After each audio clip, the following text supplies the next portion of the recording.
all those guys out there, Daniel Jeremiah and Rich will be sitting there, TJ, all day for 5 days. It's going to be great. And just because he doesn't quite trust me in the chair, here's Rich Eisen zooming in from an airport with or without a Starbucks, Rich. I need to know. I already had one, Suze. Oh, but that's too close. What's going on? How you doing? I trust you. Do you? I trust you. Yeah, I totally trust you. All right, just checking. I totally trust you. Yeah, I landed. I'm here in O'Hare Airport. Okay. Gate H2 for those scoring at home. Thank you. I'm waiting for the plane. I board in 45 minutes, which means, as you know, 45 minutes from now, I'm ready to kneecap the elderly and members of the military to board first. Man. You know me. You guys, he has to be, as you know, So weird. first in line to get on. Why is that weird? It's not weird. It's not weird at all. Why is that weird? Suze, the nuts Why is don't that get weird? any warmer than they do when you're in 1A. You know what I Oh, mean? pal, So, pal, this is an air-linked flight. There's no warm nuts. I've got the only warm nuts on the plane. Wow. See, that's for you, Wow. TJ. whoa. So That's this for is how you. we start That's for you. the second hour. The first hour, Rich, all these think the Infinity first Sports people hour. who are like, what is she doing there in the chair? Why? The Why first would you do hour, that? they made a dirty comment about the tush push. Oh, Rich. We no. did. No, absolutely not. That We was did the not. missus who No, made we that. did not. I may or may What not is have the matter said with that I've you been doing people? some research on the tush push, and these Oh dirty my birds God. just got a little too Hey, excited. Rich. Good job, bro. Delete your browser Good history. job, bro. That's all we said. Wow. Wow. Doing tush push. I'm just saying. Incognito. How I'm about fine. these nuts? Incognito. Anyway, good. so, Hey, Suze. yeah. Number 4. Oh, God. Number 4 coming? Yeah. No, what are you, insane? All right, TJ, back What are you, off. crazy? What is happening? Back off. This is Back off. This is the Roku sports channel, TJ. Damn straight. What's the matter with you people? I'm here to talk sports, and all these jamokes want to talk about is like, stuff. I'm here How's to it been talk about going so Abdul far? Carter. I'm great. Mark Schlereth was Are you? fantastic in the first hour. We have I Mad knew Dog it. Russo coming up next. I call him Christopher. I don't go Mad Dog. I don't go nicknames. I don't Mm-hmm. call nicknames. I call first names. Okay. But whatever. What do you? Should we humble brag about your night last night? I Yeah. kind of mentioned that you were I wanna hear underneath about the it. basket for the LeBron dunk I'm and the trying. elbow I'm pass. having a tough time staying in frame here. What is going It on? shows. Do you guys keep moving me? I mean, what is happening here? You're No, in but we're control not of the doing that. phone. Just You're sit. Okay, here we Just go. don't move. Just don't move. I'm just trying to stay in frame. We're going to get you a selfie Don't stick Yeah, for no, your I next want, trip. that's why I flew today, because I went to the Lakers and Mavs last night. Fun, right? It was great. I noticed Luka. Did you see Luka was doing push-ups before the game Yeah. with Nico Harrison on the floor? The GM of the Mavs, Luka, got down and gave the Lakers 10 in warm-ups. I noticed that, and then he just was clearly locked in. I mean, he was staring at the bench throughout the first quarter, and that was when they were on the defensive end. And right there, that shot right there was basically him all night long. And it was interesting that JJ Redick didn't really play Luka and LeBron together for much of the game, except for obviously the tip. And then for the last 8 minutes of the fourth quarter, they weren't on the floor at the same time very much last night. But you could see it meant a lot, obviously, to Luka, who I guess after the game said that he was glad that he was through all that. A couple of times when Luka went to the free throw line, there was some chants from the crypto faithful of "Thank you, Nico." There was some. I've heard some of those when Luka was shooting free throws, and Anthony Davis. It was. I don't know if that aired on the Turner broadcast or not, but they had a really nice "Thank you, AD" video, and you could see he was very appreciative of that last night too. The only other time he was on the floor is when I think Jared Vanderbilt started going at it with Kyrie, and then there was a timeout on the floor, and Anthony Davis stepped out there and told him to get back to the bench. That was a fun moment too last night. But other than that, it was pretty neat towards the end of the game with the Mavs and Kyrie and Clay playing out of their heads. But in the end, it was definitely Luka's night for sure. Yeah, but it's funny you mentioned Clay because obviously his dad is there calling the games for the Lakers. And Clay Cooper said to me at one point, Mom, Clay's at the end of his career and he doesn't have the hops anymore. And then suddenly he went off and started hitting buckets, and it was really fun to watch. But it was very much two different games. Like the first half differed so drastically from the second half. And what I actually got a kick out of at the end was that jump ball, which looked like 11-year-old girls playing basketball, like a total scrum at the end with that jump ball. And then basically it was a jump ball, and then LeBron got the ball, and he's like, okay, this game's over. And he basically shut the game down and was off the court before the game even ended. Oh, that one I didn't notice because I was already in my car. Wow. That's the whole LA thing to do. Oh, my goodness. Actually, LeBron no. left early and so did Rich. No, I didn't leave early. I was just joking. I didn't notice that about LeBron. But it was just it's just weird still seeing Luka in a Laker jersey. I know we were talking about that with Jeannie Buss yesterday on yesterday's show. I still can't believe it. It's just weird. It's just wild seeing him and LeBron, with their uniform numbers that add up to 100, in the Laker uniform. I still don't get it. I still don't understand it. I still can't comprehend it. How he is on this team, and I'm out there, watching this game, and I'm wondering how much appreciably better is this team than the Mavericks team that Luka took to the finals last year. And I don't know if it's definitely not worse. I mean, last year's team, as we know, ran out of steam against your and Brockman's Celtics. And whoever comes out of the West may suffer the same fate this year. But I'm sitting there watching, and the number of times Kyrie just went right around Luka and went to the hoop, I lost track. And that is obviously going to be the question: is who is going to play rim protect if the perimeter defense breaks down, as it did last night. And but that said, Luka and Kyrie went to the finals last year. Why can't Luka and LeBron and Austin Reeves and Rui Hachimura and the rest of this team do that? They damn well could, obviously, since they just broke the 9-game winning streak of the Nuggets over the weekend and won their first game in Denver in 3 years. There's no reason why they can't win the West. I'm just sitting there as I'm just remarking, can't believe Luka is on this team, and how he took a Mavericks team, or was part of a Mavericks team last year that won the Western Conference Finals, that this Lakers team, I think, clearly can.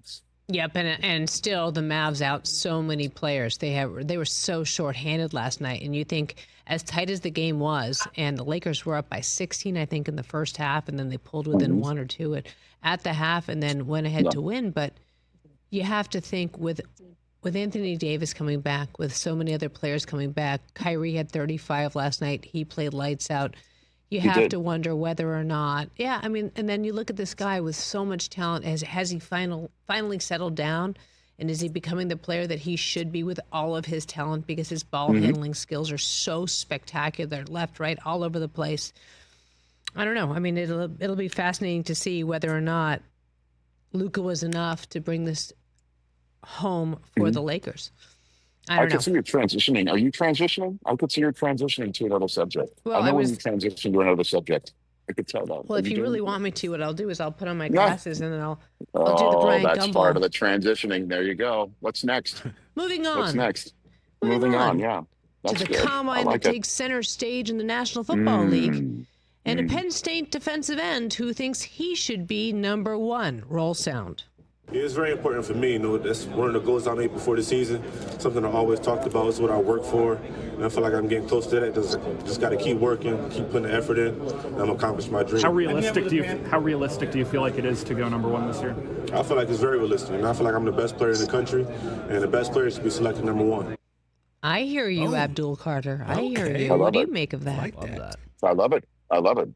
Again, it just comes down to how the Titans evaluate Will Levis and the quarterbacks available in the draft.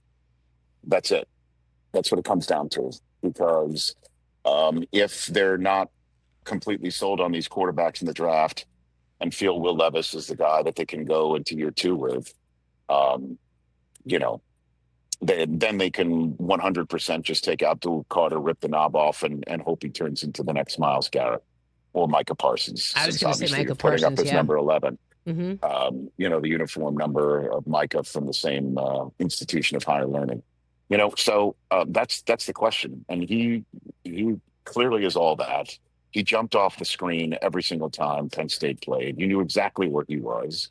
And if you didn't, you just had to wait 2 seconds after the snap and you noticed where he was, which was usually in the lap of the quarterback or right in the backfield of the opponent. So, you know, listen, it's really comes down to who is the best quarterback for the Tennessee Titans. Is he in the draft? Is he already on their sideline?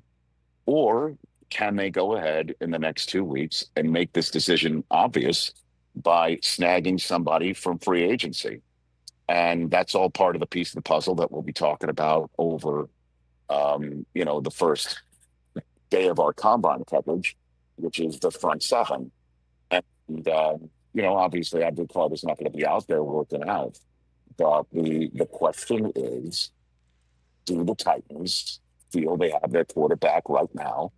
And if they don't, do they go get him the second week of March? And if they don't, what do they do atop this draft? And that has nothing to do with Abdul Carter's abilities. He clearly is the best pass rusher available in this year's draft.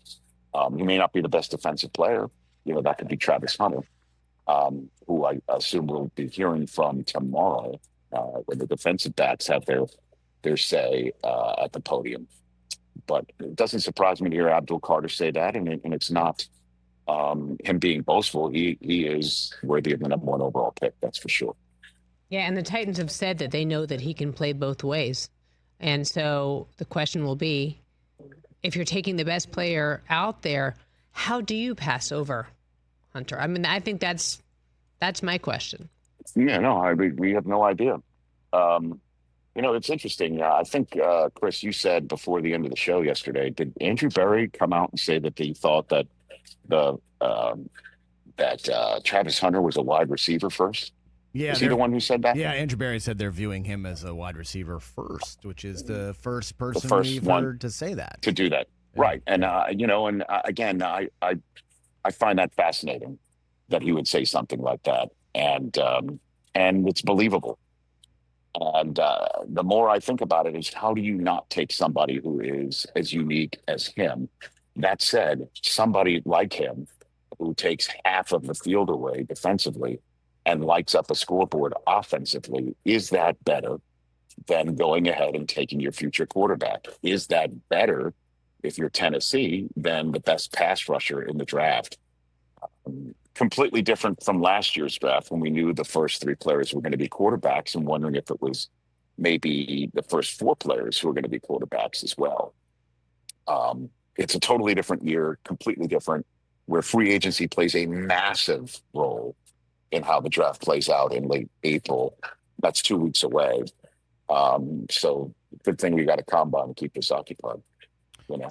Yeah, speaking of the Browns, Rich, our buddy Andrew Siciliano, Browns radio voice, tweeted out a few minutes ago that the Browns have met with both Shedeur Sanders and Cam Ward this morning. So. It makes sense. Yeah, it makes total sense. I mean, they're going to meet with all of them, but the key thing with them is what's happening with Myles Garrett, and what happens when Myles gets impatient with the we don't have any plans, we don't intend right now, all the conditional phrasing you hear from Andrew Berry when it comes to their plans to trade or not trade them.